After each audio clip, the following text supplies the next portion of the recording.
10 o'clock, so we might actually start now. So thank you to everybody who is joining us today, and welcome to our fall resolution of INKY 2020 research bites that we're doing in place of the conference that would have normally occurred in June. Just a few housekeeping details. Unfortunately, there have been a few issues with getting online today, and so both Andrea and Rob have called in via the normal call, and so I'm not going to be able to just do a blanket muting of everyone. So if you can make sure that you mute yourselves on your own phone so that there is no background noise, I will be going through and doing some muting in the background as well if it appears that there are some issues, but that will actually just help us out so that we don't end up having any of those distractions, because of course we do record our sessions so that those people who are not able to join us right at this time are able to come back and listen later on. As well, we are still looking for speakers for the rest of the fall. Thank you everybody who gave us some information and some suggestions. We're glad that this so far has been a positive experience, and so we do have speakers for the rest of September, but unfortunately that is all so far. So if you know anybody who is doing some innovative or cool research or who wants to actually share what they're doing, please do let us know and we'll book you in and keep going. As long as we have speakers, we're willing to do this. And so today we're lucky to have Dr. Rob Adamski, who is joining us to talk about wildlife and the actual impact that COVID has actually had on wildlife rehabilitation, surveillance, and the potential for there to be wildlife reservoirs with COVID. I was lucky enough to first meet Rob when he was just fledgling into his whole interest area in wildlife as an intern at the WCVM, and so I've got to watch his career as he's progressed from being that intern all the way to now being an associate professor and program chair for the captive wildlife care and education program at Unity College. He's also a consultant veterinarian for two of the largest wildlife centers in Maine and an instructor for the International Wildlife Rehabilitation Council. He's a proud graduate. He actually went to school for his DVM in Scotland, and he's done internships both at the WCVM as well as the National Aquarium in Baltimore. So at this point in time, I'm going to hand it over to Rob, and if you have any questions at the end, please send them through the chat and we'll moderate from there. Thanks, Rob. Thanks a lot, Jasmine. Appreciate it. Why, hello there, everybody. So we're going to spend a little bit of time today talking about how SARS-CoV-2 has affected wildlife and specifically wildlife rehabilitation. Next slide, please. So what we have here, we're going to start at the beginning. As far as we know, the current theory is that the original wildlife reservoir is either one of these two bat species that are found in China and Southeast Asia. On the left, we have the Chinese horseshoe bat, and then on the right is a rarer species that I couldn't even find a reliable picture of, so I had to go with diagrams, and that's the intermediate horseshoe bat.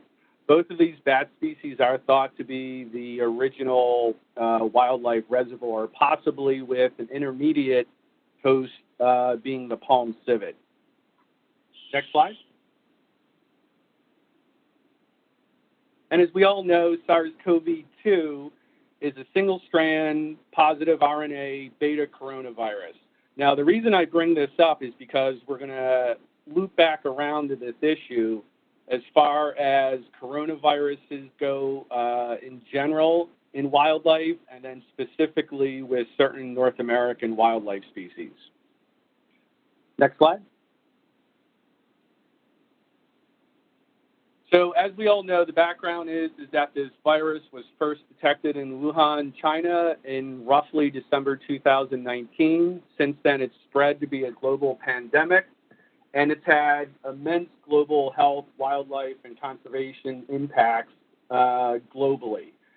You can see, just to give you a clue, some of the background information as far as how this virus has affected wildlife in that, and it hasn't been a direct impact as far as we can tell, but it has affected how wildlife conservation organizations operate, how they mobilize volunteers, how they operate on a daily basis. So whether it's something as simple as personnel being quarantined, which has limited law enforcement capabilities in countries as far as trying to reduce black marketeer work and illegal wildlife poaching, or whether it's been wildlife rehab facilities here in North America, the U.S. and Canada, being limited as to the types of species they're able to see and how they operate as far as something as simple as fundraising or even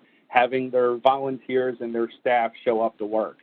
So while the virus itself may not have affected wildlife rehab per se yet to a great extent, there's a lot of background and a lot of ancillary effects that it has had both on wildlife rehab and on wildlife conservation in general. Next slide, please. So to get everybody up to speed as far as the current statistics, and this was based on CDC, US CDC comments and guidance as of mid-July. So there were 42 confirmed animal cases in the United States. The vast majority of those, about 34 of those, were domestic dogs and cats. However, since then, there have been multiple cases both in the U.S. state of Utah as well as overseas in the Netherlands of multiple farmed mink actually contracting and then spreading the infection as well. And then finally, there's some interesting cases, and these were among the earliest ones, where they had a confirmed case of an asymptomatic or preclinical zookeeper at the Bronx Zoo that ended up transmitting the virus to both African lions as well as various tigers as well. So the key points to keep in mind, though, when we're dealing with COVID-19 and wildlife or farmed animals or zoologic specimens, is that they, as far as we can tell, currently all cases have had some positive link to a human case that was confirmed. Now, the one caveat to that is that there has been documented animal-to-animal spread between mink in the outbreak in the Netherlands. But otherwise, it's mostly been a reverse zoonosis, where the human who was either subclinical or preclinical has ended up transmitting the virus to the animal that they were in close contact with. But in general, from a public health standpoint, animals are not thought to significantly contribute to the human pandemic epidemiology, and that's the current guidance put out by both the Canadian Department of Public Health as well as the US CDC. As a little side note, it was interesting. They were able to confirm via molecular techniques, and this was put out at the CDC ZOHU meeting in July, where they were actually able to do some pretty impressive virology work, and they confirmed that that there was a confirmed transmission between a tiger and that specific zookeeper. They were able to compare the viral phylogeny between those two, between the zookeeper and the tiger, and confirm that it was the same. Next slide, please. So, from a wildlife rehabilitation standpoint, what are both the Canadian government, the U.S. government, and then various provincial and state governments worried about, as well as various non-governmental organizations that are involved with wildlife rehab and wildlife conservation. What are we worried about? We're worried that we're actually going to have a potential either zoonotic disease spread, where you have animals that would come in for care, such as a fisher, bobcat, lynx, or one of the wild canid species, such as coyotes, and they would serve as a source for a potential human outbreak amongst staff, volunteers, and then, secondary and tertiary exposures from a wildlife rehab facility. So that's one concern. The second concern, and from a wildlife conservation standpoint, this is hugely significant, would be a reverse zoonotic spread, where you would have an infected human wildlife rehabilitator, veterinarian, etc., just like the zookeeper instance at the Bronx Zoo, where they would serve as a source of infection for animals that would be cared for, which may or may not show clinical signs, and then potentially be released back to the wild, and then serve as a potential source of infection for widespread distribution for a new novel coronavirus that North American wildlife, as far as we can tell, have not been exposed to before. And I'm going to bring this up specifically when we talk about the bats, but there has been some preliminary research that shows that while the specific coronavirus that is causing SARS-CoV-2 is not, as far as we can tell, not found in North American wildlife, there are other circulating beta coronaviruses in North American wildlife, which then leads you to suppose that, these North American wildlife species, whether it's a mustelid, felid, bat, or canid species, could potentially, serve as a wildlife reservoir. Next slide, please.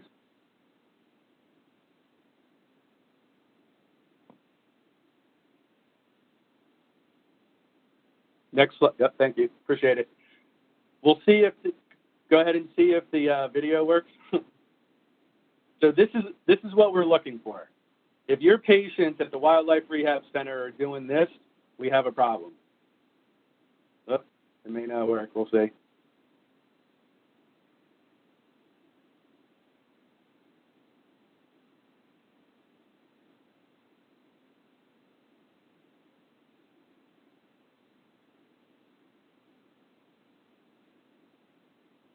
It's too bad the sound's not working.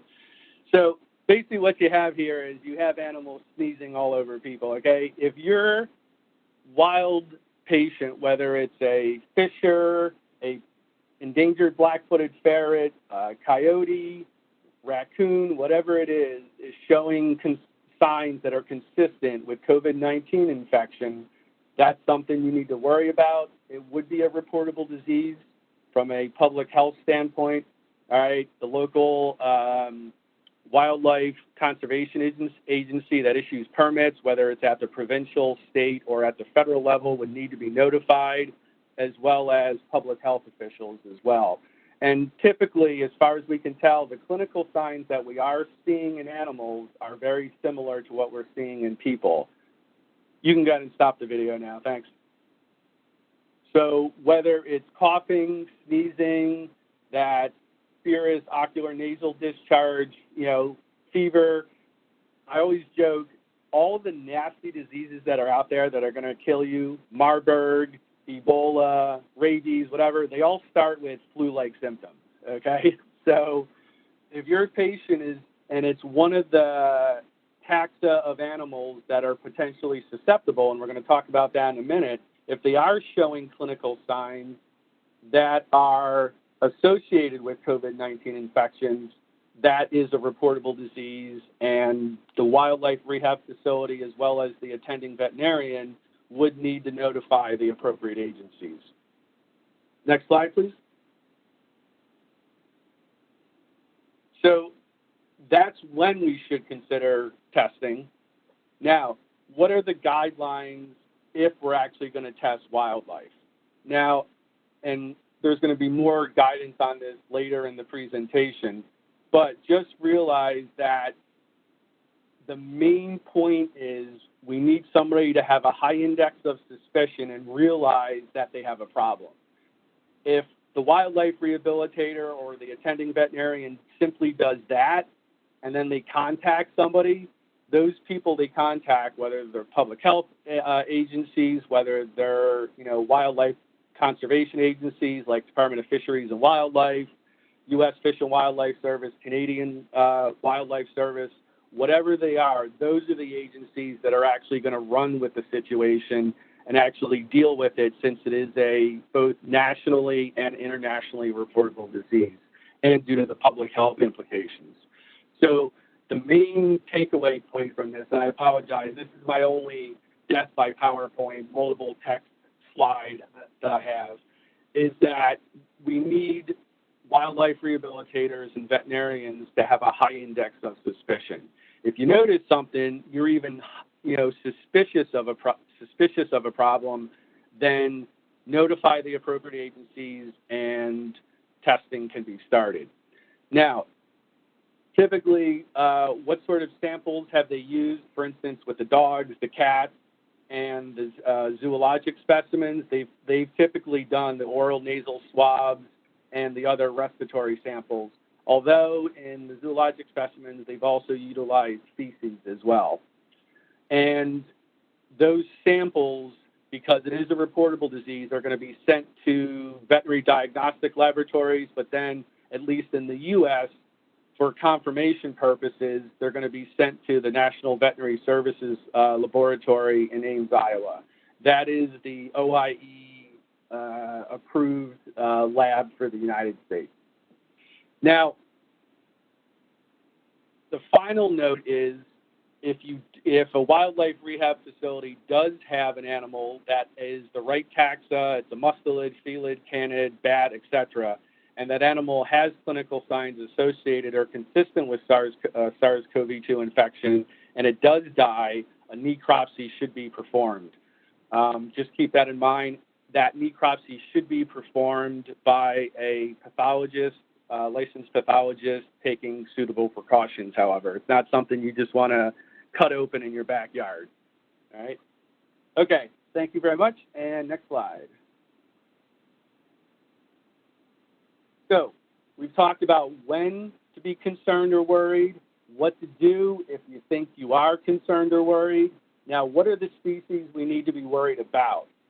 So based on the very limited data we have so far, both internationally and nationally, in both field and lab studies, these are the taxa of animals that we are concerned about. The first are wild felids, which have a high susceptibility.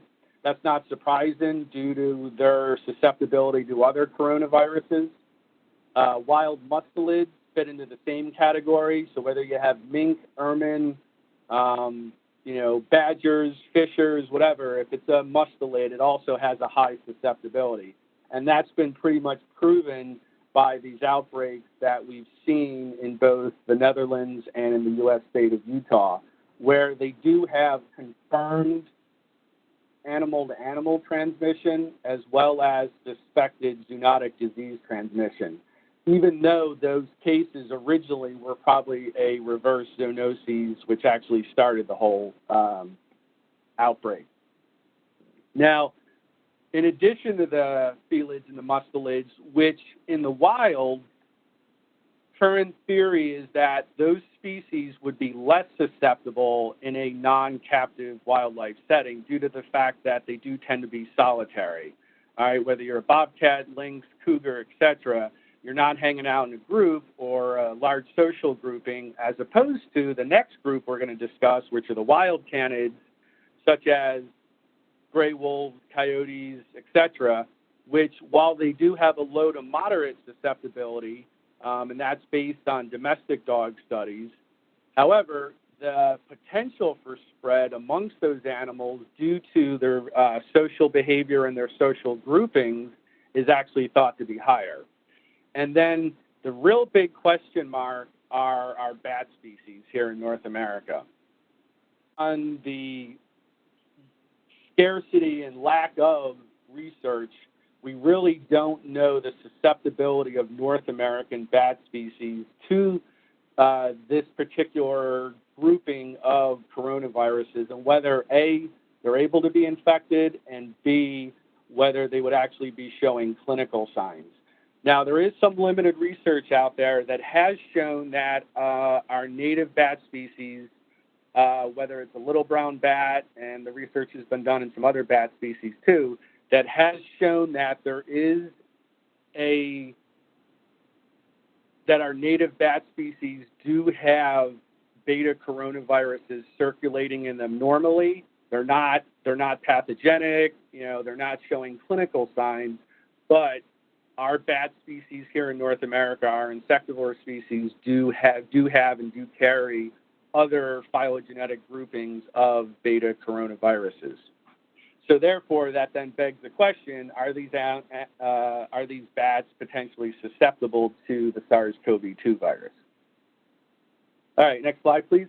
And then that's going to lead us into a whole series of potential actions and concerns while we're, that actually are going to have an impact on wildlife rehab and its care throughout North America in both the U.S. and Canada. Now, we just went over the species that are susceptible. Here's the ones that, as far as we can tell, based on current data and research, we don't need to worry about. So our reptile species, so you can go ahead and still hug and kiss your common snapping turtle. That's not a problem, okay? You may lose appendages, but at least you won't get SARS-CoV-2. In addition, as far as we can tell, avian species are not able to be infected as well. So our raptors, birds of prey, as well as all of our migratory bird species, as far as we can tell based on current research, are safe from this pandemic. Next slide, please. So the next couple slides are going to be some take-home messages and big bullet points to remember. As far as SARS-CoV-2, the global COVID-19 global pandemic, and then how it affects wildlife rehabilitation. So based on CDC, Centers for Disease Control and Prevention guidance, and this is, quote, despite concerns about human-to-wildlife transmission of SARS-CoV-2, the virus that causes COVID-19, routine testing for the virus in free-living or captive North American wildlife species is not currently recommended. And that's for a multitude of reasons. One, due to the scarcity of testing. Canada's in a better position than the U.S. is, unfortunately. So we're still having issues down here south of the border. That's one big issue, is due to the lack of both testing capacity, testing supplies, et cetera, as well as lab facilities and their ability to process testing as well. So that's why the current guidance is that we don't have routine, widespread monitoring or testing of North American wildlife. Next slide, please. All right, if you are a wildlife rehabilitator, what can you do to take sensible and public health guided precautions? So the current guidelines are that you would follow current human medicine public health guidance as far as the use of PPE or personal protective equipment, et cetera. Big points to keep in mind are you need to wear the stuff, you need to wear it properly. If I see one more person walking around with a mask with their nose sticking out, I'm going to lose my mind. All right. You need to follow, and as we all know, wildlife rehabilitation is among the most highly regulated areas of medicine worldwide, globally. You need to follow proper guidance from both the state, provincial, and federal agencies that issue your permit. So if your state or province says you cannot work on certain taxa of animals because of COVID-19 concerns, then guess what? You can't work on those animals. Next point, keep in mind, when in doubt, if you think you have a problem, whether it's a reverse zoonosis or a zoonotic disease potential incident, ask for help. All right, go to the public health agencies, either municipally or at the state level or at the province level, and then you also need to notify at the same time your state or provincial veterinarian, as well as your fisheries and wildlife agency that actually issues your permit. We need to document properly. If you think you have an incident, that case needs to be documented properly, both for epidemiological purposes as well as proper health care and subsequent research as well. One of the big points is, so if you are a wildlife rehabilitator, you bring in, somebody brings you an animal, let's say a bat, for instance. Heaven forbid, we think it actually is infected with COVID-19. There's a problem. People are infected. We need to be able to backtrack and figure out who brought that animal in and then contact them so proper public health protocols can be put in place, like isolation, monitoring, etc. And then the big point to remember is there is no treatment yet. We can treat it symptomatically, but like most viruses, there is no magic or silver bullet, and there is no vaccine yet, okay? Don't go drinking bleach or doing anything else stupid. And then the final point is stay up to date on the latest information put out by public health agencies regarding SARS-CoV-2 and wildlife agencies as well. All right, next slide, please. So some resources, and I've emailed these to Jasmine, so if anybody's interested in getting some more information, doing some additional research, these data points are out there. The first is some guidance put out by the Fish and Wildlife Health Committee of the Association of Fish and Wildlife Agencies. And they basically put out a statement policy on wildlife rehab during the pandemic for potentially susceptible species like mustelids, wild felids, and wild canids. And the basic gist is that they put out and say, hey, we recognize there's a problem, public health needs to come first, but there are potential opportunities both to still treat, from an animal welfare standpoint, treat injured and sick animals, as well as potentially do some wildlife disease surveillance as long as we take the proper precautions. Then there's a joint statement put out by the two largest wildlife rehab advocacy organizations, the IWRC and the NWRA. They put out a joint statement that, again, states that wildlife rehab does perform a vital public service. It's something the public expects that's still going to continue. And it also provides opportunities for wildlife disease surveillance and also potentially public health disease surveillance through the monitoring of our native wildlife species that are potentially susceptible to this virus. And then the final point is there are some agencies out there, at least in the U.S., that are actually starting to do some preliminary wildlife disease surveillance. Dr. Sleeman out of USGS, National Wildlife Health Center, is doing some limited wildlife disease surveillance targeting the human-animal interface areas where there's a suburbia wildlife, good wildlife suburbia habitat with large, potentially human cases in where there have been outbreaks, as well as the Commonwealth of Massachusetts is actually running a wildlife disease surveillance program targeting bat species that have been brought in for rehab, where both any submitters, wildlife rehab personnel, and the aforementioned bats are all being tested. And that's a systematic process operating at a statewide level that's being overseen by Tufts Vet School as well as some associated non-governmental organizations. So there are resources out there that can help wildlife rehabilitators both on both sides of the border, that can actually provide some science-based and some public health-based guidance for performing wildlife rehab during this pandemic. Next slide, please.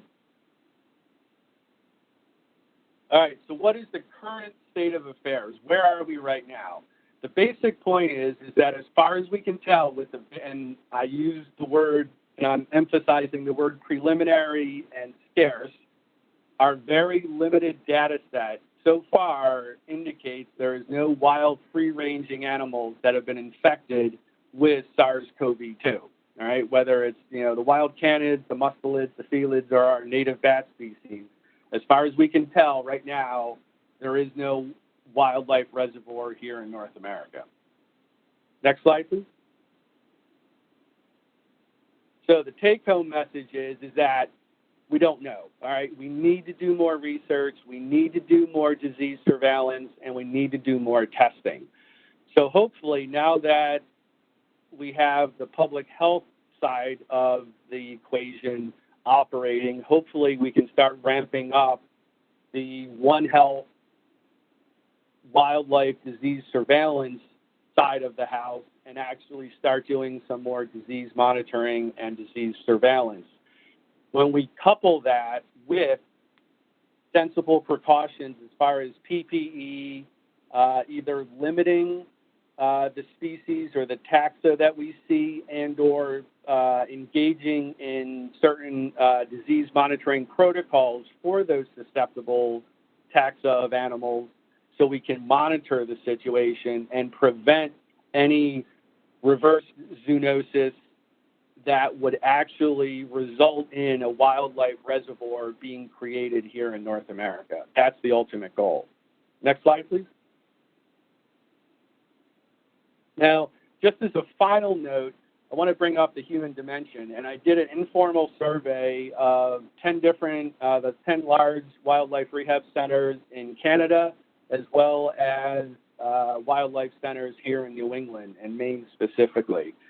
All the wildlife rehabilitation centers, whether they're the larger facilities that have full-time staff and or attending veterinarians, or they're the home-based wildlife rehabilitators, have all been affected both directly and indirectly by this pandemic.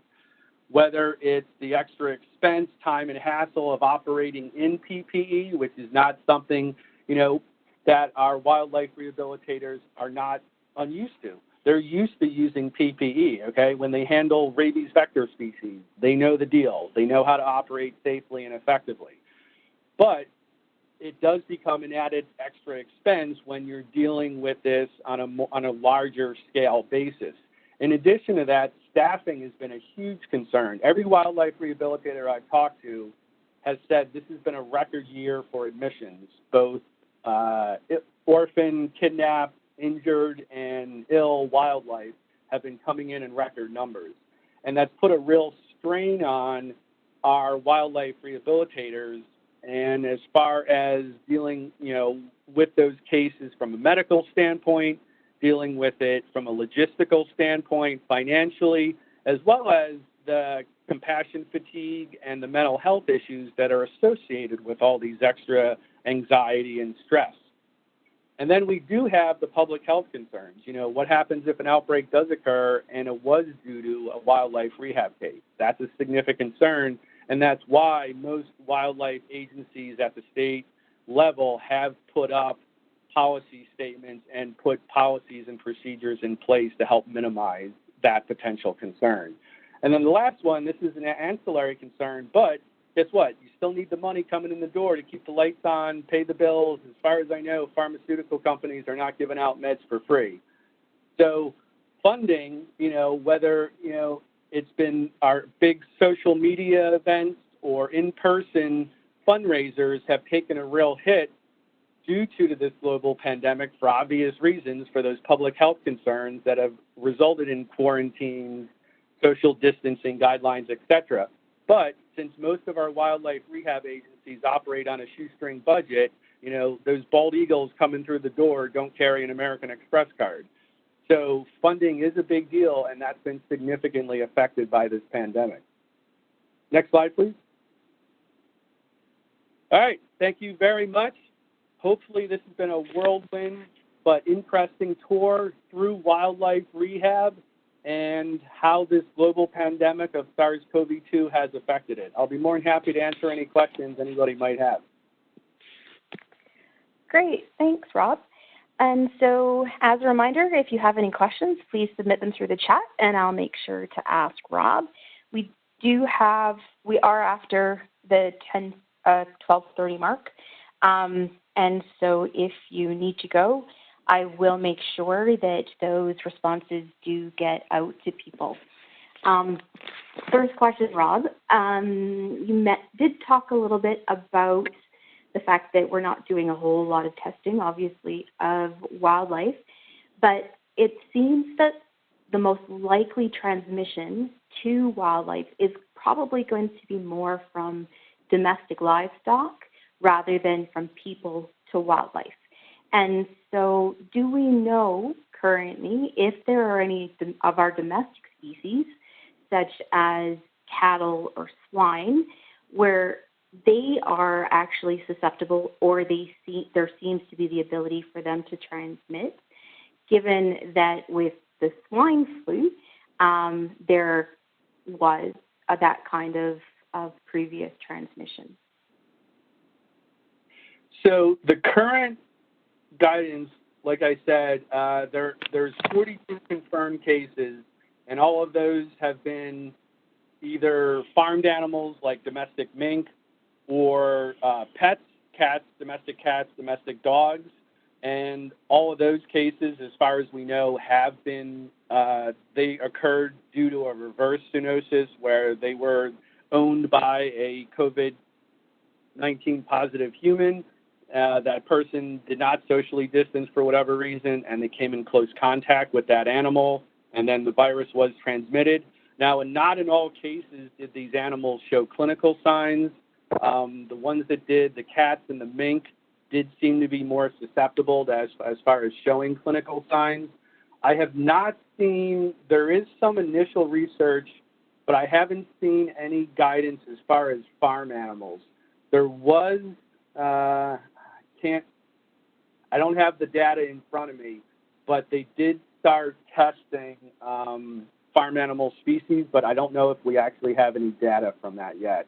The ones that I can confirm are the domestic dogs, cats, the mink, and then the zoologic specimens, the tigers and the bears. Sorry, tigers and lions. Nope, that's okay. And that was what we had expected, given what we found to be susceptible from the original SARS epidemic way back when, right? So it was just a question in order to reassure some of our hands-on veterinarians out in the field. So are they going to actually need to be concerned when they're out preg checking, for example, this fall? Does anybody else have any further questions? One question was, you discussed a little bit about AIM. Is there a specific place in Canada that they should be either doing submissions or expecting information from? Did you manage to actually run any of that to ground? And I know that CWHC does a fair amount of our overall wildlife surveillance here in Canada. I did reach out to various sources north of the border. Unfortunately, I did not receive any replies. My guidance to you would be to report it if you're a wildlife veterinarian or you're at a rehab center. Report it to your permitting agency, and then also report it to your municipal or your provincial public health agency as well. I don't know. Who would you? Do you have any further guidance on that, Jasmine, at your level? Yeah, and so I would actually recommend reaching out to CWHC, and if they don't actually have the capacity to do it themselves, most of the time they do actually know who they would recommend that you actually reach out to. Either that or reach out to your provincial ministry. Would be my current recommendation. The next question is, where can I find more information on the beta coronaviruses that have been found in North American bat species? If you would like, I'll go ahead and give Jasmine my email, and I'm more than happy to go ahead and pass along the research that I have that I discovered when I was preparing for the lecture. There's actually quite a few. There's like 2 or 3 peer-reviewed articles out there so far. So I'll be more than happy to pass those along to anybody that's interested, and I'll pass copies to Jasmine too. Phenomenal. And what I'll do is, if I can find any of those links, in addition to any of the resources that were mentioned, I will attach those, the how to actually get those resources on the final webcast that gets posted on YouTube. So I'll send them out both via email to those people who are on the distribution list, as well as posting those for everybody who's interested. Next question is there a risk of releasing rehabilitated animals currently, such as bats, after they've been exposed to humans? Is there a risk of them then transmitting the disease to their conspecifics and therefore creating a reservoir? Absolutely. So that's why, in general, most wildlife agencies, whether it's in the U.S. or Canada, I've actually sampled both, currently have a ban on native bat species being treated at wildlife rehab centers. Now, there are a few states that have taken an alternative approach, such as Massachusetts, where they've actually limited the number of rehabbers that can actually treat to a specific few that are specially trained, they have the appropriate PPE, and they're part of an overall disease monitoring and surveillance program. So let's take the example of the Massachusetts program, where they have it geographically distributed. So if you get a bat that needs rehab in Massachusetts, you're going to go to 1 of 3 rehabbers, depending on what part of the state you're in. Then once that animal's admitted, there's a whole protocol in place where that not only will the animal be tested multiple times, including immediately prior to release, but the submitter, any staff that come in direct contact with that animal are also going to be tested as well. So it's a pretty comprehensive program, and it follows best practice policy as far as trying to minimize the potential for that reverse zoonoses and then the potential creation of that wildlife reservoir, which is our ultimate goal. That's what we're trying to prevent. Right. And so then do you think that this could eventually become a conservation issue for some of our wildlife species?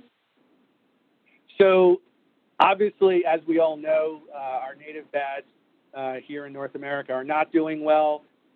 We all know about white nose syndrome, all right, which is a huge pandemic as far as Native American bat species are concerned. Millions and millions of bat species, millions and millions of bats have died due to white nose syndrome. And if, potentially, if there was a disease outbreak and this new novel beta coronavirus, the SARS-CoV-2 virus, actually did cause pathology or clinical signs in our native bat species, it could potentially be devastating and have extinction level of event probability for our native bat species. So yeah, that's how big the potential problem could be, and that's why so many wildlife agencies are taking this problem so seriously. Okay. Well, and thank you, Rob. We're 15 minutes past when we normally end, so we might actually draw questions to a close now. And if anybody has any further questions, please feel free to email them to us, and we'll ask Rob, and he can respond, and we'll send those responses out to everyone. And we have a tremendous number of people filling up my chat box here saying thank you, Rob. So thank you for a most interesting conversation. This has been great. My pleasure. And Andrea here has posted our upcoming seminars for the rest of September. As mentioned, if you have anyone who is interested in presenting, or if you yourself are interested in presenting something, please do let us know. We're still looking for additional people if we want to go forward into October. And thank you so much for participating and for continuing to support us all. Please continue to stay safe and don't forget to wash your hands. Have a great week, everyone.